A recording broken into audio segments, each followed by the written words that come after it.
আপনাদের ওয়াদা দিয়েছিলাম আমির হামজার ওয়াজ শোনাবো, আপনারা কি মনে আছে? মনে আছে? বলেন আলহামদুলিল্লাহ। একটু 2 মিনিট আপনাদেরকে আমির হামজা ভাইয়ের কণ্ঠে একটু কণ্ঠ শোনাবো ইনশা, জোরে বলে ইনশা আল্লাহ। জবান খুলে আমার সাথে পড়েন। আউযু বিল্লাহি মিনাশ শাইতানির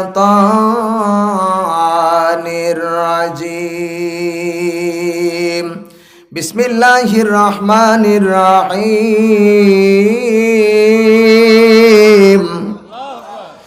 আহাসিবান নাসু আন ইউতরাকু আন ইয়াকুলু আমান্না ওয়া হুম লা ইফতানুন। জোরে বলেন আল্লাহু আকবার।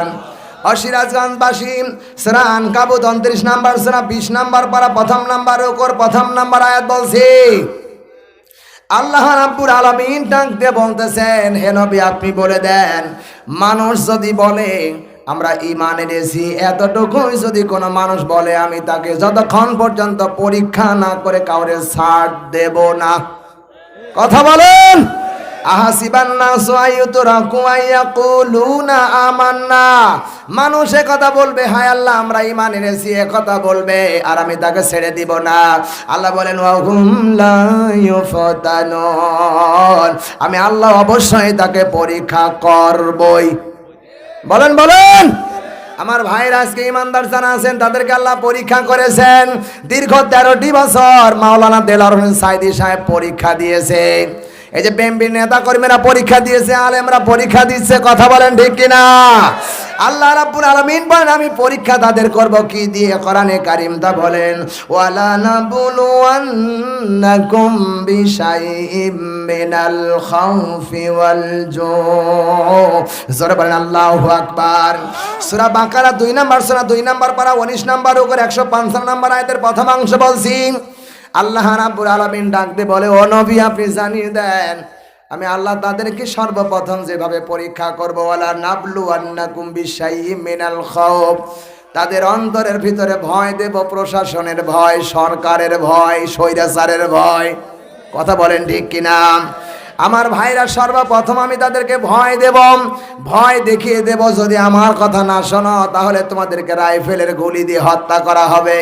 হাজার হাজার কৃষক শ্রমিক ছাত্র যখন ময়দানে দাঁড়িয়েছে ওদেরকে রাইফেলের গুলি দেখিয়ে ভয় করেছে। আমার ভাইরা বিশ্বাস করো তারা ঈমানের খেলা খেলতে গিয়ে এই যে রংপুরের আবু সাঈদের মতো মানুষ, একজন শিক্ষক, একজন ছাত্র বকটা টান করে দিয়ে কাউকে ভয় করেনি। বাংলার জমিনে রক্ষা করার জন্য নিজের জীবনটা দিয়ে প্রমাণ করেছে আমি আল্লাহরে ভয় করি। কথা বলেন। আমার ভাইরা সর্বপ্রথম আল্লাহ দেবে ভয়, আগে ভয় দিয়ে আল্লাহ পরীক্ষা করবে। ভয় করে আল্লাহ বান্দাকে স্বৈরাচারের পক্ষ নেয় না ন্যায়ের পক্ষ নেয়, এটা আল্লাহ পরীক্ষা করবে। পরীক্ষা করেনি, করেছে যারা আজকে পরীক্ষা দিতে গিয়ে আমার ভাইরা হাত হারিয়েছে। কত বিএনপির নেতা কর্মীরা এই জমিন থেকে হারিয়ে গেছে, কথা কয় না? কত জামাত ইসলামের কর্মীরা হারিয়ে গেছে, ছাত্র হারিয়ে গেছে, উস্তাদ হারিয়ে গেছে, কত আলেমরা গুম হয়ে গেছে, কত আলেমদেরকে বাড়ি ঘর পুড়িয়ে সরকার করে দেওয়া হয়েছে। কথা বলেন ঠিক কিনা?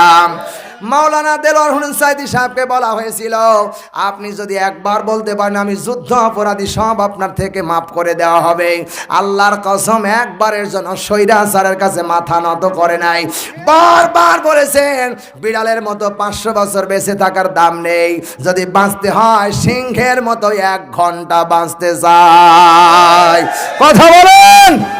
আমার ভাইরা যারা আজকে নির্যাতিত তারাই কিন্তু আল্লাহর পরীক্ষা দিতেছে, এখনো পরীক্ষা সামনে চলবে। কথা বলেন। সুতরাং এই পরীক্ষা দিয়ে আমাদেরকে কোরআনের পক্ষে থাকতে হবে। কারা রাজি আছো? 2 হাত তুলে আল্লাহরে দেখায় দাও লিল্লাহি তাকবীর। আল কোরআনের আলো, আল হাদিসের আলো, হাত নামিয়ে দেন। সম্মানিত ভাইরা পরীক্ষা শুধু আমাদের না, যারা ইতিপূর্বে ছিল ফেরাউনের জামানায় যারা ছিল তাদেরকে পরীক্ষা দেওয়া হয়েছে, নবী মুসার প্রতি যারা ছিল সেখানে তাদেরকে পরীক্ষা দেওয়া হয়েছে। এরপরে মুহাম্মদ রাসূলুল্লাহ সাল্লাল্লাহু আলাইহি সাল্লাম যেখানে যারা ছিল সেখানেও তাদের আবু জাহেলের কাছে পরীক্ষা দেওয়া লাগছে। সুতরাং আবু জাহেল পরীক্ষা দিয়েছে, পরীক্ষায় পাশ করতে পারেনি। মুহাম্মদ রাসূলুল্লাহর আদর্শ যারা মেনেছে তারা এই পরীক্ষায় পাশ করেছে। সুতরাং মুহাম্মদের আদর্শ যারা পৃথিবীতে বাস্তবায়ন করতে পারবে 100 তারা অবশ্যই পরীক্ষায় পাশ করবে। মেলে বলেন বলেন সম্মানিত ভাইরা, সুতরাং এজন্য আল্লাহ রাব্বুল আলামিন ডাক দিয়ে বলেন তোমাকে পরীক্ষা দিতে হবে। ওয়াহুম লা ইউফতানুন, তোমাকে আমি ছেড়ে দেব না ততক্ষণ পর্যন্ত যতক্ষণ পরীক্ষা না হবে। পরীক্ষা দেওয়াই লাগবে। আমার বন্ধুগণ, নমরুদ যখন এসলাম আল্লাহ পরীক্ষার জন্য হযরত ইব্রাহিম ঈমান দিলেন, তাকে কি দিলেন? নবুয়াতি দিলেন। এবার নমরুদ কি করলেন? ইব্রাহিমকে পরীক্ষা করার জন্য হত্যের পথে টিকে থাকবে এই জন্য আল্লাহ পরীক্ষা দিলেন, নমরুদের আগুনের মধ্যে ফেলে দিলেন।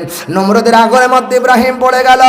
নমরুদের সঙ্গে যখন আগুনের মধ্যে পড়ে গেছে ইব্রাহিম, আল্লাহর ফেরেশতারা এসে ডাক দিয়ে বলে, ইব্রাহিম একটা বার আপনি আমাদের কাছে সাহায্য চান, নমরুদের আগুন থেকে আমি আপনারে বাঁচায় দেব। হযরত ইব্রাহিম আলাইহিস সালাম বলেছেন, যে আল্লাহ আমাকে তৈরি করেছেন সে আল্লাহর কোরআনের জন্য, সে আল্লাহর দ্বীনের জন্য আমি যে আগুনে ঝাঁপ দিয়েছি ওই আল্লাহকে আমারে দেখে না। আমার আল্লাহ কলিজা ঠান্ডা হয়ে গেল, পরীক্ষায় পাশ হয়ে গেল। আল্লাহ আগুনরে ঘোষণা করে দিল, ইয়া নারু কুনি বারদাও সালামান আলা ইব্রাহিম।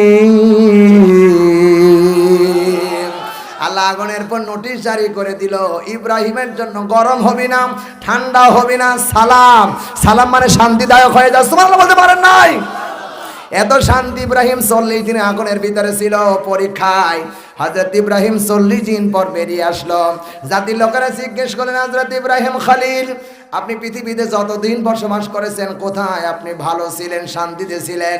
ইব্রাহিম মুস্কি হাসি দিয়ে বলে, ও আমার জাতির লোকেরা, আমার জীবনে নমরুদের আগুনের ভিতরে যত শান্তি পেয়েছি এত শান্তি জীবনে কোথাও পাই নাই। কথা বলেন। আমার ভাইরা 5 আগস্টের পরে নেতা কর্মীরা যে শান্তি পেয়েছে এত শান্তি কোনোদিন পায় নাই। বলেন। সুতরাং আমার ভাইরাও তার আহ্বান জানাতে চাই, শান্তি যদি পেতে হয় শান্তি কেবলমাত্র কোরআনের ভিতরে, শান্তি কেবলমাত্র রাসূলের আদর্শের ভিতরে। শান্তি যদি পেতে হয় কোরআনটাকে দল মত নির্বিশেষে ঐক্যবদ্ধ হয়ে কাজ করা লাগবে। আমার ভাইরা, বাংলাদেশ জামাত ইসলাম একটা ইসলামী দল আছে। জামাত ইসলাম রাষ্ট্র চায় না, জামাত ইসলাম চায় আল্লাহর দ্বীন প্রতিষ্ঠিত হোক। আগামী নির্বাচনে যদি তারেক রহমান পাশ করে, আর তারেক রহমান পাশ করে যদি কোরআনের আইন বাংলায় চালু করে, আমরা ডানে বামে পিছনে সামনে ঐক্যবদ্ধ হয়ে জান দেওয়ার জন্য প্রস্তুত থাকবো। ঠিক কিনা বলো? কারা রাজি আছো? দুই হাত তুলে আল্লাহরে দেখাও। লিল্লাহে তাকবীর। প্রিয় ভাই সব, একটা মেসেজ, আগামী নির্বাচনে কোরআনের আইন চলবে বাংলাদেশে। কথা বলেন ঠিক না ঠিক? যেই সরকার হবে সেই সরকারের কর্তব্য এবং দায়িত্ব, আমরা মেসেজ দিয়ে রাখলাম কোরআনের আইন চালু করতে হবে। ঠিক না ঠিক? যদি কেউ কোরআনের আইন চালু না করে আমরা তার পিছনে ডানে বামে কোথাও নেই। কোরআনের আইন চালু করবে, জান দিতে প্রয়োজন আমরা রাজি আছি। ঠিক না ঠিক? আল্লাহ আমাদের তৌফিক দান করতে পারেন, আল্লাহুম্মা আমিন। কারণ কোরআন বিএনপির না, আওয়ামী লীগের না, জামাত ইসলাম না, হুদাল্লিন নাস, সবার জন্য। চিল্লা বলেন ঠিক কিনা? কোরআন যখন চলবে বিএনপি শান্তি পাবে, আওয়ামী লীগ শান্তি পাবে, জামাত ইসলাম শান্তি পাবে, হিন্দু খ্রিস্টান বৌদ্ধ নারী পুরুষ সবাই শান্তিতে ঘুমাতে পারবে। ঠিক না ঠিক? কিন্তু চোরের সমস্যা হয়ে যাবে। ঠিক না? চোরের সমস্যা, চোর চুরি করতে পারবে না, চুরি করলে হাত কেটে দেবে। কারণ বাংলাদেশে কোনো বিচার ছিল না, তাই কোটি কোটি টাকা বিদেশে পাচার হয়েছে। এই চোরের বিচার যদি হতো বাংলাদেশে, একটা টাকাও ভারতে যেত না, আমেরিকায় যেত না, কোনো দেশে যেত না, বাংলার মানুষ সাকসেসফুল হয়ে ঘুমাতে পারত। সুতরাং আমি তোমাদেরকে এই কথাই বলতে চাই, আল্লাহ যেন আমাদেরকে কোরআনের রাজ কায়েম করার তৌফিক দান করে। সবাই বলেন আল্লাহুম্মা আমিন। আল্লাহ কোরআন শরীফে কি বলেছে? আওয়ামী লীগের এক জায়গা হও, বিএনপির এক জায়গা হও, এই কথা বলছে আল্লাহ বলছেন ওয়াতাসিমু বিহাবলিল্লাহি জামিয়া, সকলে মিলে কোরআনের রাজকে কায়েম করো। ঠিক না ঠিক? সুতরাং সকলে আমরা একত্র হই, উদারত আহ্বান জানাবি, আহ্বান রেখে আজকের এই মাহফিল আর সামনে বাড়াতে চাচ্ছি না। আল্লাহ যেন আমাদেরকে তৌফিক দান করে। 12টা পার হয়ে গেছে, সবাই এবার দোয়ার দিকে যাব। সবাই আল্লাহুম্মা সাল্লি আলা মুহাম্মাদ ওয়া আলা আলি মুহাম্মাদ কামা সাল্লাইতা আলা ইব্রাহিম ওয়া আলা আলি ইব্রাহিম ইন্নাকা হামিদুম মাজিদ। আল্লাহুম্মা বারিক আলা মুহাম্মাদ ওয়া আলা আলি মুহাম্মাদ কামা বারাকতা আলা ইব্রাহিম। হ্যাঁ ঠিক আছে, সবার জন্য। ওয়ালা আলি ইব্রাহিম ইন্নাকা হামিদুম মাজিদ। সবাই পড়েন আল্লাহুম্মা বারিক আলা মুহাম্মাদিন ওয়া আলা আলি মুহাম্মাদ কামা বারাকতা আলা ইব্রাহিম ওয়া আলা আলি ইব্রাহিম ইন্নাকা